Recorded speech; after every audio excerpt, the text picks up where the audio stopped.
Sama perkenalkan nama saya Muhammad Khalifah Faisal dari NIM G09594 dari kelompok B5. Ini saya akan menjelaskan presentasi tentang laporan praktikum anatomi dinding abdomen, git superior dan inferior blok 1.3. Yang pertama, laporan pertama itu eh, pembagian lapisan dinding abdomen. Nah, pembagian lapisan dinding abdomen itu pertama ada di abdomen itu ada kulit, terus kedua ada fascia superficialis. Superficialnya fascia itu ada dua, fascia Kemper sama fascia scarpa. Fascia Kemper tuh lebih ke ada lapisan lemak. Kalau di scarpa lapisan membranosa. Makanya di fascia Kemper tuh bagiannya lebih tebal. Kalau di fascia scarpa tuh yang bagian yang berlanjut menjadi fascia coles di perineum.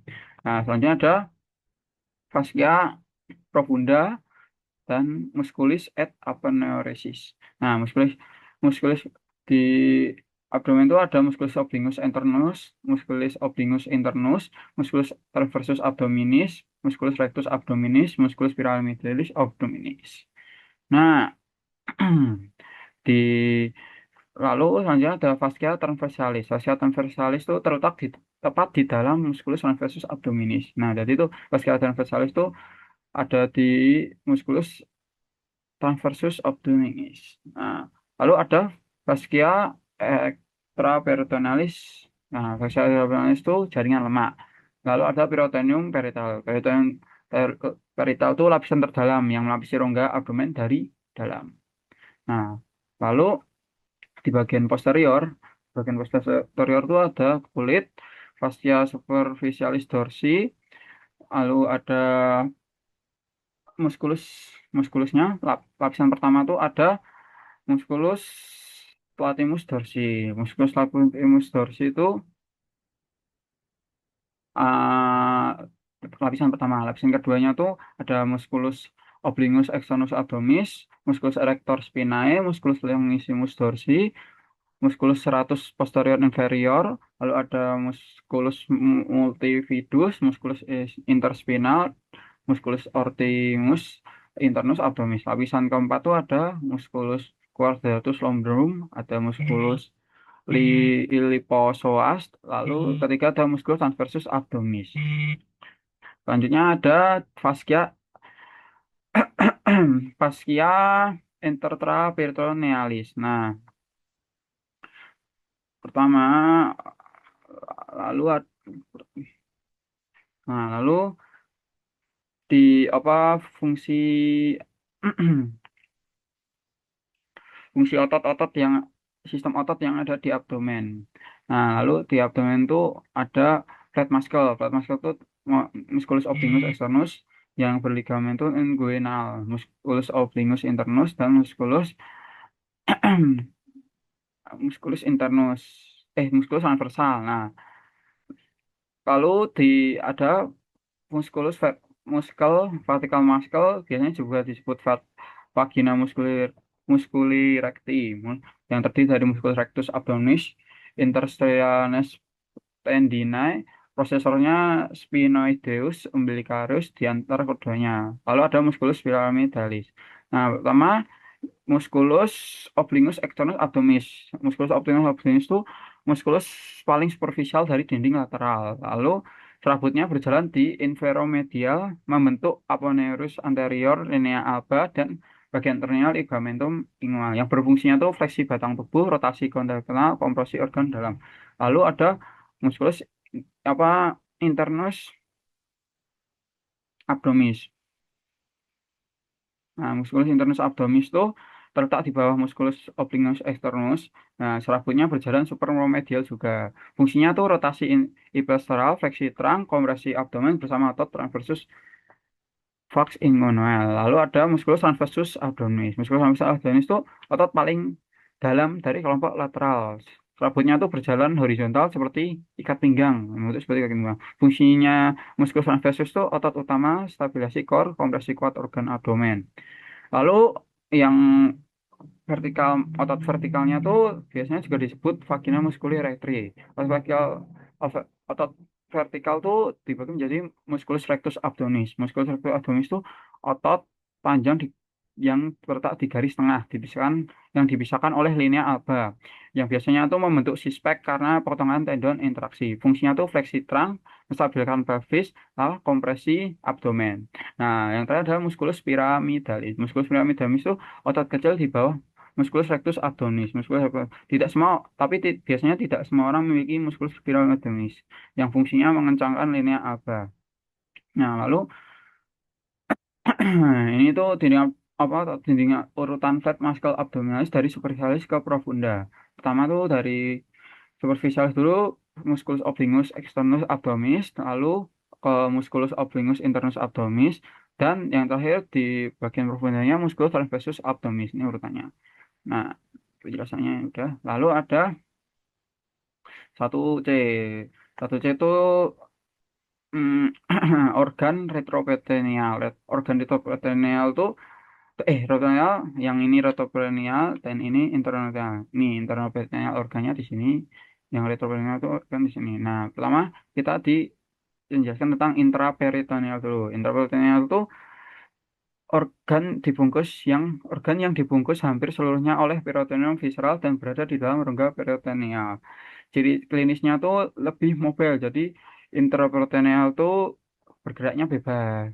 Terus di lalu organ retroperitoneal tuh, nah yang di sini organ yang terletak di belakang peritoneum, hanya permukaan anterior yang ditutupi peritoneumnya.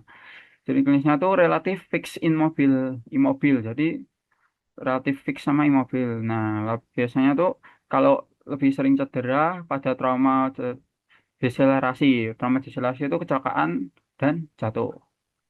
Nah, biasanya viscera retroperitoneal tuh menjelaskannya tuh biasanya kalau mau ngapalin tuh terdiri dari ini set poker. Nah, kalau mau ngapalin tuh apa organ-organ visceral retroperitoneal tuh jembatannya tuh namanya set poker. S tuh supraraneal gland, A-nya aorta, D-nya duodenum, kecuali pars superior, P-nya pankreas, kecuali cauda, U-nya ureter, C-nya colon ascendent, K-nya kidney, E-nya esophagus, dan R-nya tuh rectum. Nah, lalu laporan kedua tuh laporan kedua tuh apa tadi lupa. Nah, laporan kedua tuh anatomi gester beserta sphincter yang ada di gester. Nah, anatomi gester,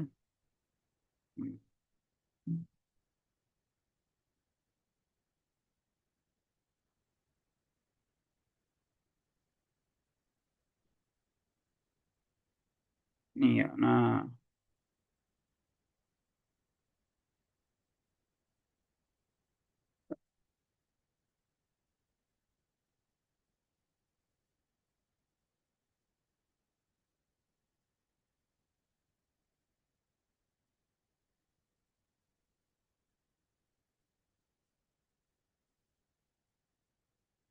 Nah, lalu laporan kedua tuh anatomi gester. Di anatomi gester tuh pertama ada bagian kardia. Kardia itu daerah tempat esofagus bermuara ke lambung. Ini kardia ya. Nah, terletaknya di dekat diafragma.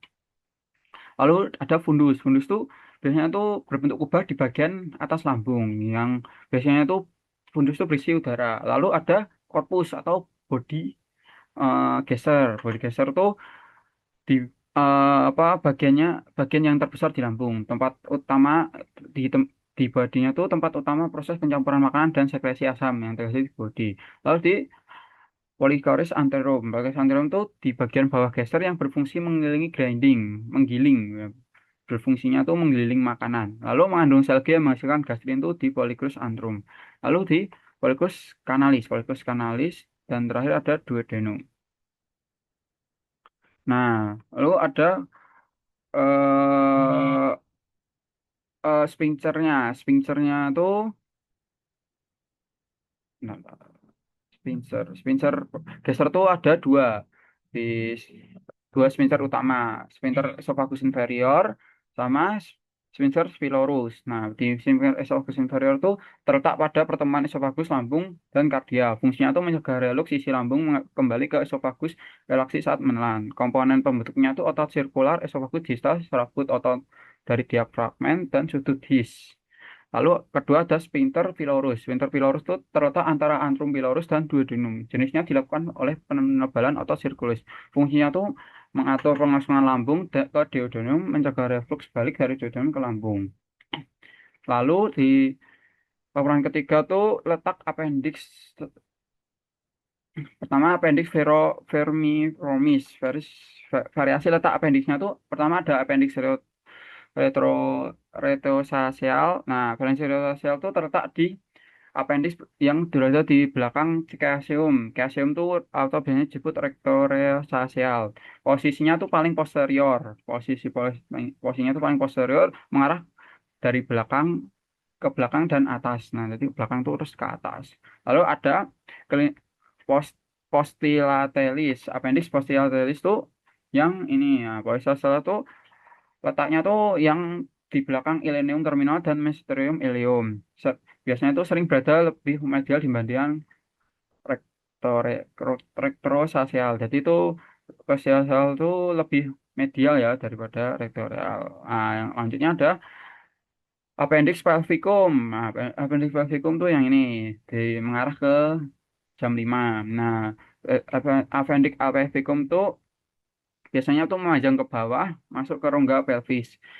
Yang berdekatan ke fasika urinaria, rektum kalau pada wanita tuh dekat tuba uterina kanan. Nah, lalu ada appendix perialealis. Perialealis tuh terletak di depan ileum terminal. Nah, perialealis itu depannya di depan ileum internalnya. Biasanya itu lebih jarang dibanding posteal dan posteal. Lalu yang terakhir ada appendix subsialis. Subsialis tuh yang subcacealis tuh appendix subsialis tuh berada di bawah tracheum yang biasanya tuh sering mengarah ke bawah tapi tidak sampai ke pelvis jadi itu mengarahnya ke bawah. Nah, udah selesai laporan praktikum anatomi blok 1-3 dari saya. Terima kasih.